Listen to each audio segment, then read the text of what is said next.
Be me, 24F, longtime lurker. Yes, we exist. Get over it. Usually just come here for the memes and the sheer unfiltered autism, but a thread the other day about divorce and guys getting screwed over hit way too close to home. Figure it's time to stop lurking and share a story. Maybe some of you anons will get something out of it, or maybe you'll just call me a roasty and tell me to GDFO. Either way, here it is.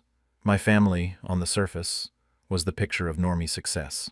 Dad works in some kind of soul-crushing but high-paying corporate logistics job, the kind of man who could tell you the most efficient shipping route from Shanghai to Rotterdam, but couldn't tell you if he was happy or not. He wasn't a man's man, not a Chad, just a quiet, reliable, decent guy. The kind of guy who fixes the leaky faucet on a Sunday without being asked. The invisible cog that makes the whole machine run. Call him a waggy cuck all you want, but he was a good father. He just wasn't around much, emotionally, or so I thought. Mom, stay-at-home mom, pretty, smart, could have had a career, but chose her family. Ran the house like a military operation. Everything was always clean. Dinner was always on time. To outsiders, she was a saint, a supermom. Me and my younger brother, let's call him Bror, 22. The well-behaved, good grades-getting kids. We lived in a nice house in the suburbs. White picket fence wasn't literal, but it might as well have been. It was a lie. The whole damn thing was a lie, built on a foundation of sand and quiet desperation. I just didn't know it until about 6 months ago. Part 1. The crack in the dam. It started, as these things always do, with something incredibly stupid. A normal Tuesday night dinner. Steak, mashed potatoes, the usual. The silence wasn't comfortable. It was heavy. It was the sound of 25 years of unsaid things. Dad clears his throat. This is a major event. He's usually just a background character at dinner. Dad. So Dave from work invited me to join his fishing club. They go out to the lake one Saturday a month. I was thinking of going. He says it so carefully, like he's asking for permission to breathe. He's looking at his plate, not at Mom. Bror and I don't think anything of it. Cool. Dad gets a hobby. Good for him. Mom puts her fork down, very slowly. The sound clicks in the silent room. Mom. A fishing club? Dad. Yeah, just a few guys from the office. Seems relaxing. Mom. A whole Saturday? Every month? Her voice is sweet. Dangerously sweet. Like finding a razor blade in a candy apple. Dad. Well, yeah, that's the idea. Mom. But Saturdays are family days, honey. What about the yard work? What about spending time with the kids? Bror and I exchange a look. We're 22 and 24. We don't have family time on Saturdays. We're either with friends or recovering from Friday night. Me. Mom, we're not kids anymore. It's fine if Dad wants to go fishing. She shoots me a look that could curdle milk. The how dare you betray me look. Every kid knows this look. Mom, it's not about you. It's about your father valuing his family. She turns back to Dad. Her eyes are watery now. The crocodile tears are warming up in the dugout. Mom, I can't believe you'd rather spend your one day off with strangers than with us. After all I do to keep this family together. Dad's face, Anon's. It was like watching a glacier move. For the first time in my life, I saw something in his eyes besides tired resignation. I saw anger, a tiny, flickering pilot light of rage that had been burning for decades. Dad. That's not fair, Karen. Her name is Karen, I shit you not. Dad. I work 60 hours a week for this family. I haven't done anything for myself in 25 years. Not one thing. My golf clubs have rusted in the garage. My friends stopped calling a decade ago because I always said no. It's one Saturday. A month. The air gets thick. We're all holding our breath. He's never, ever talked back to her like this. Mom's face crumples. Here come the waterworks, right on schedule. Mom. So, that's what this is? You're blaming me? You think I've held you prisoner here? Dad lets out a sound. It's not a laugh. It's a dry, rattling, hopeless little noise. He stands up, puts his napkin on the table. Dad, I'm not doing this anymore. I'm done. He walks out of the dining room, and we hear the front door close. Just like that. Mom immediately starts sobbing. Full-on, body-racking, hyperventilating sobs. Bror and I just sit there, in the wreckage of a Tuesday night dinner, listening to the sound of our mother crying and the sound of our father's car driving away. We didn't know it yet, but the dam had just broken, and a whole lifetime of filth was about to come rushing out. Part 2. The Confession. Dad didn't come home that night. He texted me around 10 p.m. Staying at a hotel. I'm okay. Don't worry. Mom was a ghost. She just sat on the sofa, staring at the blank TV screen. Didn't talk, didn't cry anymore, just existed. It was terrifying. The next day, Dad came by while she was out to pick up some clothes. He looked old. Not tired old, but ancient old, like he'd aged a century overnight. Me. Dad, are you okay? Are you coming back? Dad, I don't know, sweetie. I really don't know.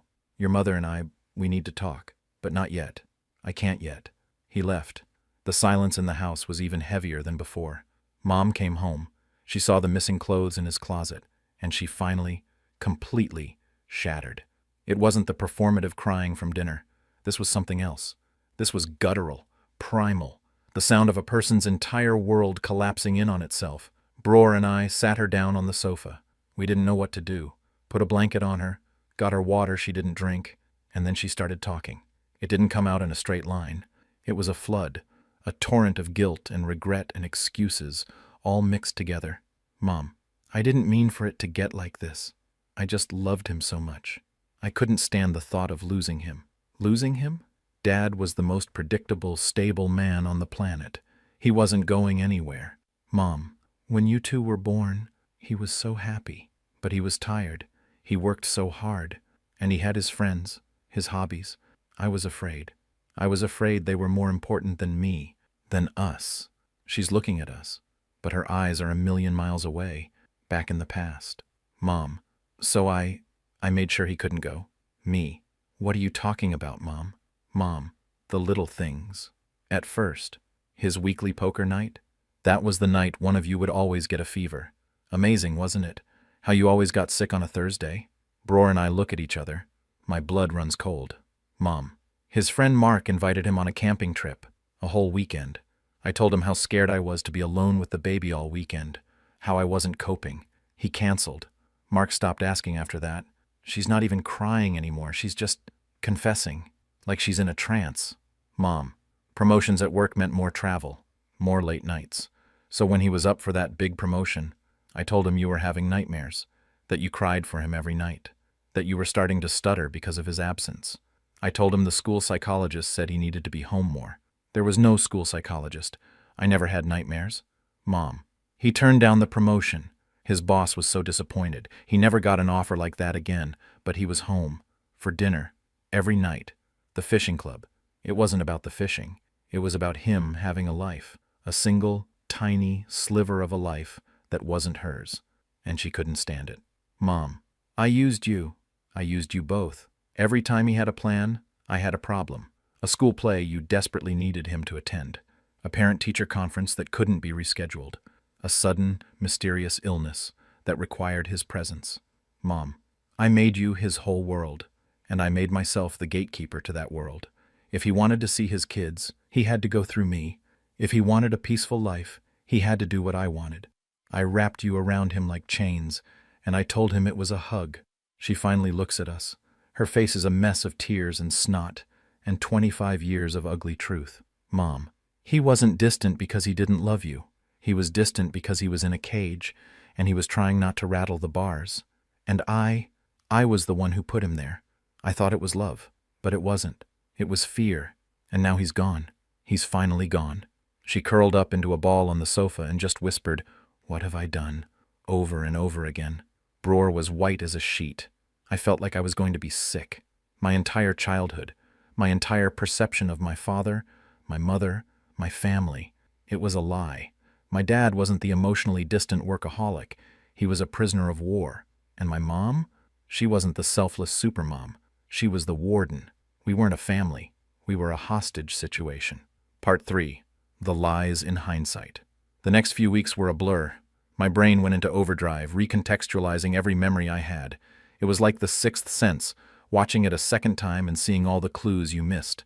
Except it wasn't a movie. It was my life. I'd spent my whole life seeing my dad through my mom's filter. A filter of sighs and, "It's okay, he's busy," and "Don't bother your father, he's tired." Now I was seeing everything without the filter. and it was horrifying. Anons, let me tell you about the little cuts. The death by 1,000 paper cuts that is a man's life in a situation like this. I'm maybe 8 years old. Dad comes home, excited. He's holding 2 tickets. Dad, they're playing Star Wars with a live orchestra downtown. I got tickets for me and you. I'm ecstatic.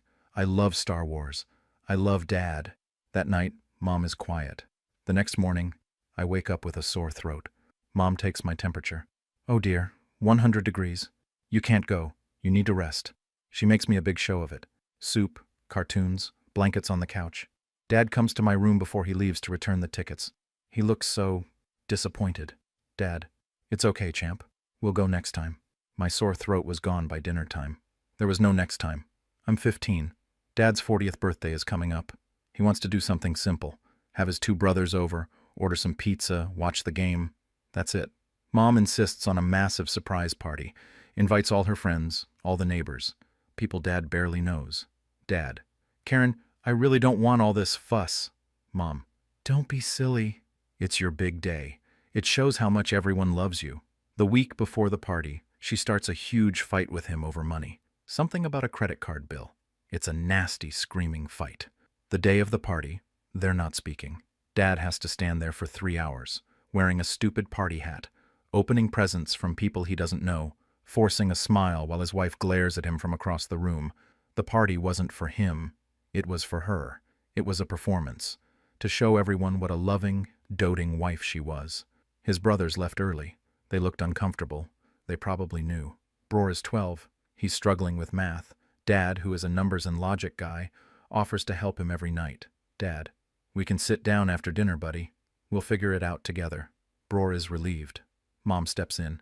Oh no, you have too much on your plate. You're too tired from work. Your methods are too old-fashioned anyway.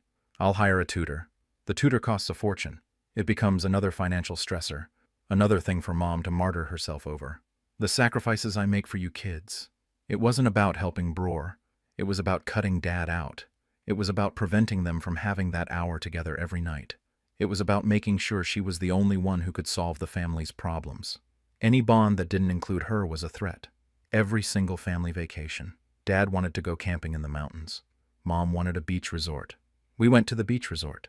Dad wanted to take a road trip to see Civil War battlefields. Mom wanted to go to Disney World again. We went to Disney World again. It was always framed as for the kids. But it wasn't. It was what she wanted. And if Dad ever pushed back, she'd get that sad, wounded look in her eyes. Mom, I just thought the children would have more fun at the beach. And what could he say? Argue against his own children's happiness? He'd always cave. Okay, honey, whatever you think is best. She weaponized our happiness against his. And we were willing accomplices, because we were kids who wanted to go to the beach and Disney World. We had no idea we were pawns in her long, quiet war. Parental alienation. It was subtle. It was masterful. Here's $20 for the movies. Don't tell your dad. He'll just worry about the money. I know you're upset you didn't make the team. It's okay. We don't have to tell your father. He wouldn't understand. That's our little secret, okay? Just between us. She made herself the cool, understanding parent. The confidant. She made him the distant, disapproving authority figure. The financier. The guy who just didn't get it. We were trained from day one to see him as an outsider in his own home, and we never even knew we were in training. Part 4. The loneliness of the long-distance father. After the confession, I started really looking at my dad, not as Dad, the archetype, but as a man, a person, and I realized I didn't know him at all. His entire personality had been subsumed by 2 things, his job and my mom's agenda. What was left? Who was he when he wasn't being an employee or a husband? I started piecing him together from the fragments left behind in the garage, the attic, the back of his closet. In a dusty box I found old photos from before he met Mom. There he was, 20 years old, long hair, laughing with a bunch of guys around a campfire. He's holding a guitar. I didn't even know he could play the guitar. There he was on a golf course, looking genuinely happy, holding up a trophy. His golf clubs are in a corner of the garage, covered in cobwebs. There he was with a woman I didn't recognize. They were on a boat. They both looked so carefree, a life he could have had. I thought about how he spent his evenings. He'd get home from work, eat dinner in near silence, and then retreat to his armchair in the living room. He'd watch TV. History documentaries, old westerns, car restoration shows, things no one else in the family was interested in. It wasn't a retreat. It was solitary confinement. His one connection to the outside world was his work. He'd talk about logistics, about supply chains, about market forecasts. We'd all tune out. Ugh, Dad's talking about work again. We thought it was boring. I realize now he was just trying to talk about the only part of his life that was still his, the only part my mother couldn't control. He wasn't being boring. He was trying to connect, using the only language he had left. How many times had he tried to reach out? Hey kids, want to come help me fix the lawnmower? No thanks, Dad, it's boring. Hey sweetie, I'm watching this great show about World War II bombers. I'm going out with my friends, Dad. We saw his attempts to share his interests as an imposition, a chore. We didn't see it for what it was. A lonely man trying to find a single point of connection with his own children. A man trying to show us who he was, and being rejected again and again because we had been taught that his interests were boring and unimportant. The worst part is the loneliness. Not the physical loneliness of being in an empty house, but the soul-crushing loneliness of being in a full house where no one really sees you. To be a provider, a protector, a handyman, a chauffeur, but not a person. To have your entire identity boiled down to your function. You Anons talk about being invisible to women. Try being invisible to your own family, in your own home, for 25 years. That's a whole other level of hell. Part 5. The Aftermath. Dad was gone for 2 weeks. He stayed in a residence inn across town. He eventually came back. There was no big reunion, no dramatic apology scene from a movie. He just came back. Walked in one afternoon with his suitcase. Mom tried to hug him. He didn't push her away, but he didn't hug her back. He just stood there, letting her cry on his shoulder. A statue. They are still living in the same house. They sleep in separate rooms. The silence is different now. Before, it was heavy, full of unspoken tension. Now, it's light, empty. It's the silence of a void, the silence of resignation. Mom is a different person. She's a ghost. She floats around the house, trying to be helpful. She makes Dad his favorite meals, which he eats politely. She asks him about his day, and he gives one-word answers. She's trying to repent, but she doesn't realize she's not repenting to him. She's repenting to a memory. The man she married is gone. She killed him, slowly, over 2.5 decades. This new man, this quiet, polite stranger who lives in her house, does not care. He is free. He joined the fishing club. He goes every month. Sometimes he's gone the whole weekend. He doesn't ask for permission. He just puts a note on the counter. Gone fishing. Back Sunday. He bought a new guitar. He sits on the back porch in the evenings and plays. He's not very good, but he's getting better. He reconnected with one of his brothers. They talk on the phone now. He is, for all intents and purposes, a single man who just happens to have a live-in housekeeper. I tried to talk to him once. About everything. We were in the kitchen. I was trying to help him with something. Me. Dad, I'm so sorry. I didn't know. I didn't understand. He just kept wiping down the counter. He didn't look at me. Dad, it's not your fault. You were a kid. Me. But are you okay? Are you going to be okay? He stopped wiping. He turned and looked at me, and he smiled. It wasn't a happy smile. It wasn't a sad smile. It was something else. The smile of a man who has survived a long, cold winter and can finally feel the sun on his face. The smile of a man who has nothing left to lose and is therefore invincible. He looked past me, out the window, at nothing in particular. Your mother thinks I stayed all those years for you kids. I didn't. I stayed because I made a promise, and I'm too stubborn to break a promise. She thinks she built a cage to keep me in, but she was in there with me the whole time. The only difference is, I knew it was a cage. She thought it was a castle. Now she knows. MFW. My dad is the most brutal, stoic, philosophical motherfucker I've ever met. MFW. I finally understand that for some men, quiet endurance is not weakness, but a form of honor so profound that most people will never even recognize it exists.